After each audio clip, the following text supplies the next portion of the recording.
Viral di media sosial memperlihatkan seorang bocah nekat loncat dari atas jembatan Wisma Asri, Kelurahan Teluk Pucung, Kecamatan Bekasi Utara, Kota Bekasi, Minggu, tanggal 31 Oktober tahun 2021, siang. Aksi nekat bocah tersebut heboh lantaran aksi dilakukan untuk berenang di aliran Kali Bekasi. Video tersebut diunggah akun Instagram @infobekasi dan telah ditonton lebih dari 25.000 kali tayangan.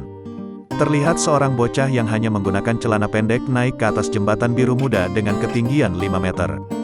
Kemudian bocah tersebut loncat dari ketinggian 15 meter ke aliran Kali Bekasi yang sedang meluap. Tampak teman-temannya bertepuk tangan sambil tertawa melihat temannya tersebut berhasil menyebur tanpa terluka.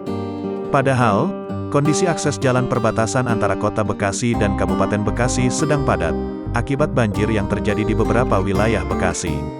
Kapolsek Bekasi Utara Kompol Gungun Gunadi mengaku belum mengetahui informasi video viral terkait bocah loncat dari jembatan ke aliran Kali Bekasi.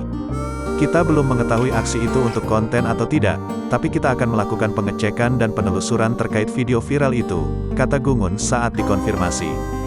Gungun menjelaskan seharusnya, masyarakat yang melihat aksi membahayakan bocah tersebut bisa menghalaunya, sehingga tak menjadi tontonan warga. Kalau hal itu kan harusnya bisa dikasih tahu dari pihak RT atau RW setempat, ucapnya.